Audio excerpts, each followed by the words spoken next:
Hello Nitro fans, Racing 393.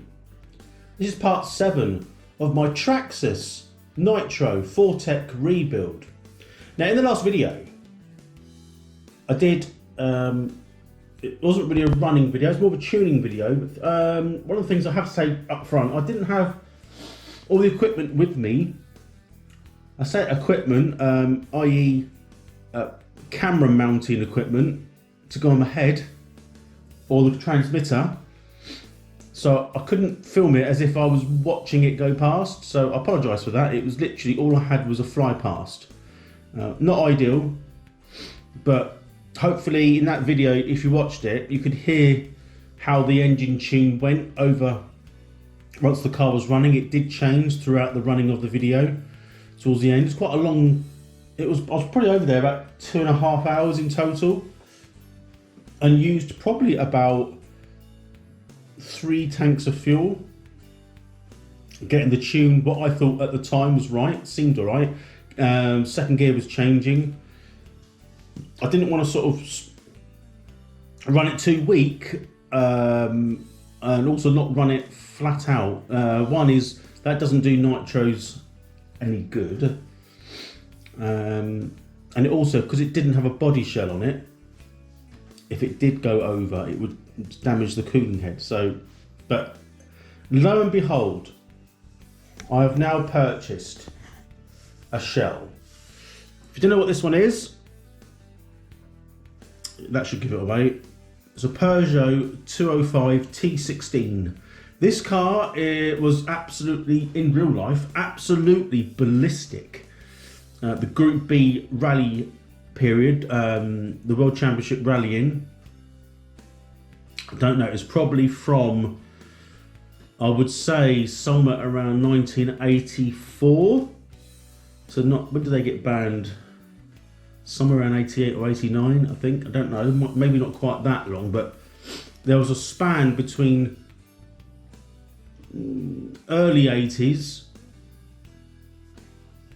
to sort of late 80s that the Group B era was really ripe in world rallying. Those cars were absolutely off the chart. They didn't have to build them, but like they do now, they're production cars basically. So you have to make, for homologation, you have to make a certain amount, but I think it's still similar like then, but that you didn't have to make as many, and you didn't have to sell them as road cars, although I think they probably did to the, you know, the people, you know, the managers and CEOs of the time of the company, so they could actually make stupidly powerful cars which wouldn't really get used on the road, and if they did get used on the road, you'd have some car. I've been quite lucky, and I've been in a road going, I say a road going version, well it is a rally car, an RS200. If I think of it, I'll put a picture up now, so you can see that this car, mid-engine, four-wheel drive, I don't know what brake it put out, 650 brake horsepower. Was it quite that much? Was it 500? I don't know, I might look it up. But anyway, this, on the rally scene, these cars were phenomenal. And I've been lucky enough to have been in one on the road, my old job. And boy, there's a few things in life which make you stand back. This is definitely one of them. So yeah, I enjoyed that. Back to the model. This will need to be, I mean, it's fitted quite nicely. I mean, it did go on. I think it is slightly higher this side, but it, you know, nothing that I can't fix. It's quite a nice squat shell, quite like that. It does come with a few extras. I won't get those out now, but it does come with the real wing that goes on, that comes at the back. And it also comes with light buckets. I don't know if I put those on because I'm not planning on running lights in this. And it also comes with door mirrors. So we'll paint and put those on. So in this video, we're going to prep the body shell. And there you have it. A little bit difficult to see. I get that clear body, white sort of masking, but window masks are in, that's all round. And then on the same sheet, there was just, you know, offcuts of gaps between the window masks. I used the same masking to do the front lights, which I've done, and the back light. So I'm not going to put lights in it, but yeah, it went on reasonably well. There's an extra sticker bit in there that says something like TC 205. That says touring card, isn't it? But anyway, it's got 205, which might go on here, just give it some more detail. But yeah, it's gone on reasonably well. I've just got to give it a bit of a wipe down inside now with some alcohol wipes. Right, so we put paint is going on the shell. There's always bits you miss, isn't there? So I clean it as best as I could. Obviously, I need to improve in that area. I'll show you in a minute. It's outside drying. Back onto the chassis itself. I've done a couple of things on here which were just to improve it. And I've also got a question. If anyone knows the answer to this, unless I find the answer out sooner. But the question is, I put a new front drive shaft on here. It was broken. And this one's the original one, this side. So this one's quite, you know, this doesn't move. I'm just trying to show you. That doesn't do anything. This side, it moves. And it's the same drive shaft that's in there. It's the same telescopic drive shaft, the same stub axle, the other end of it. Why is there something missing? What have I done wrong there then? I'm not aware of anything. I don't even think I've taken this one off. I think the other side here, I obviously took it apart to clean it, but I didn't find any. Nothing fell off, and it's only, if I show you like that, it just moves on the telescopic bit, so it's moving out of the hub, which means there must be a retainer. It's pulling that whole thing out where that one doesn't, but clearly it does move on the suspension when it goes up and down. So I'm not sure.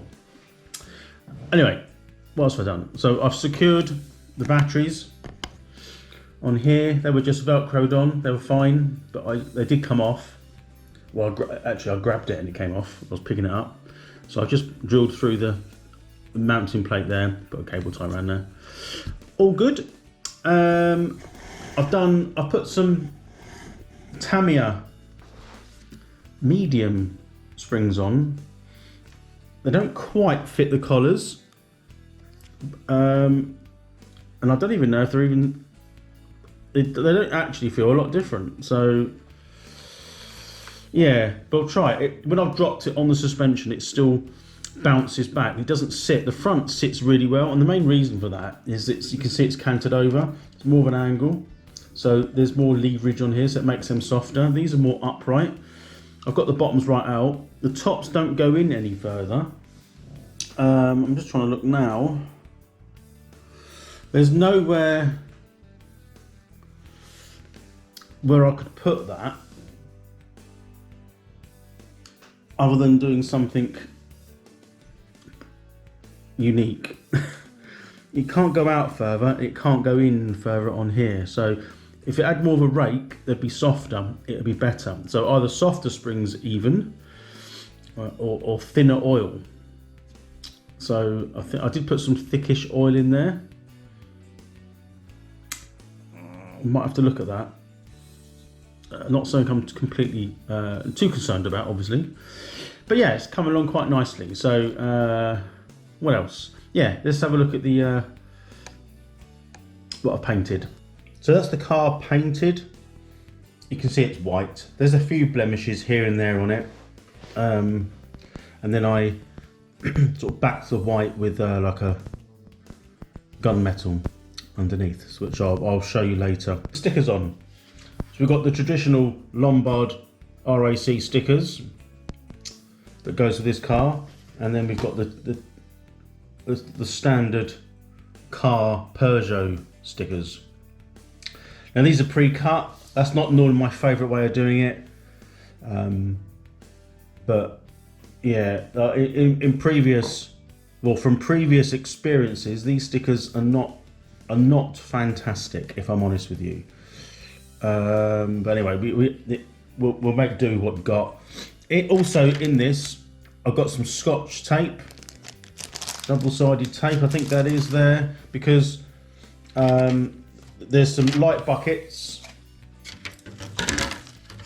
here, which I will put on. I'll stick them on inside. There's some wing mirrors. They will need painting as well, which I will do a different colour. And then the famous rear wing, which I have to cut out and probably do that black. I think they're black. I've seen red as well. I don't know. I'll see which one. Doesn't have to be done right now. But we get the stickers on and we can go from there. So I'm not going to show you putting the stickers on. All I'm going to do is show you when the stickers are done on the car, or perhaps the first batch of stickers, which are these, you know, the sort of the detailing.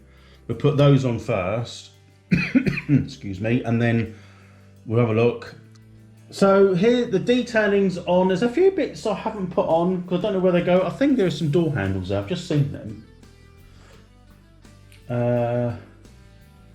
Yeah, there's a couple of bits which are on the sheet which I can't find where they go on the car. So I haven't really put them on there. I may have seen one already. It's one or two, but anyway, it's kind of the detailing's on there now.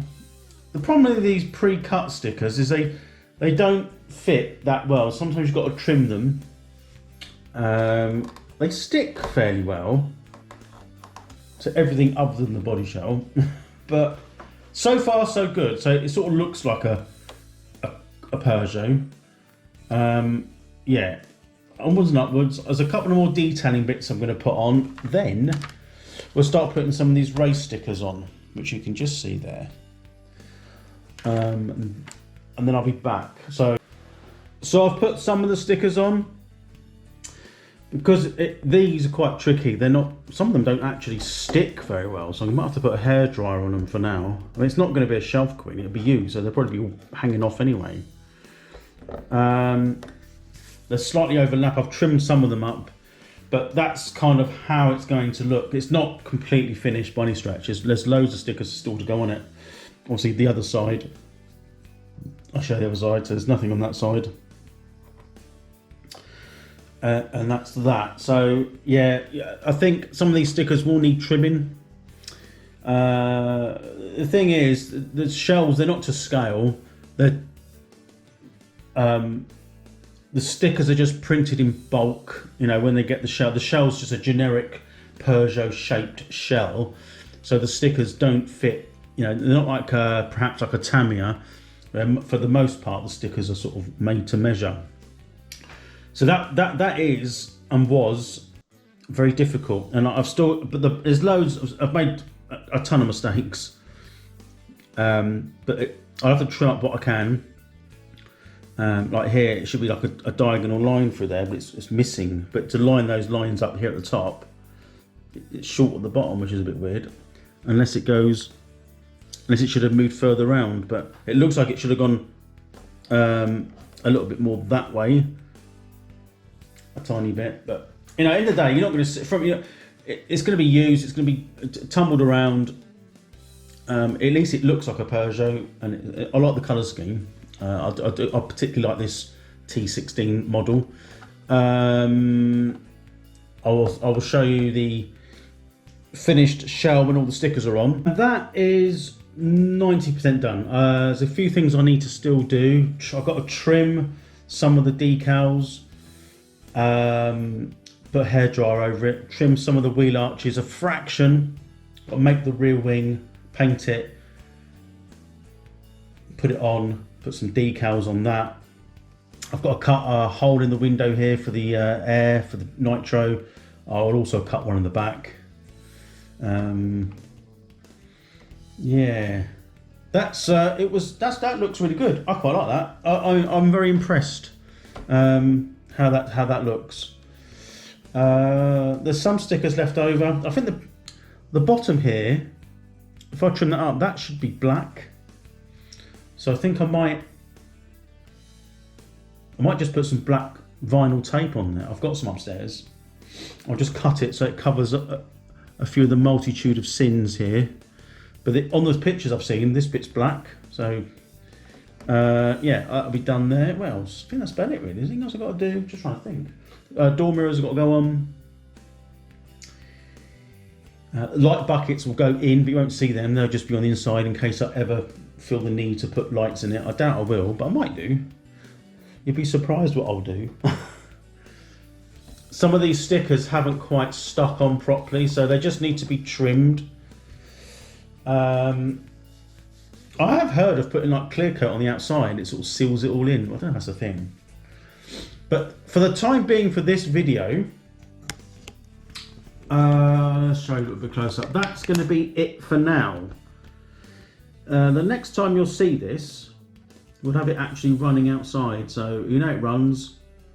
I might change the second gear speed of when it changes, so it revs in first a bit longer. We'll see.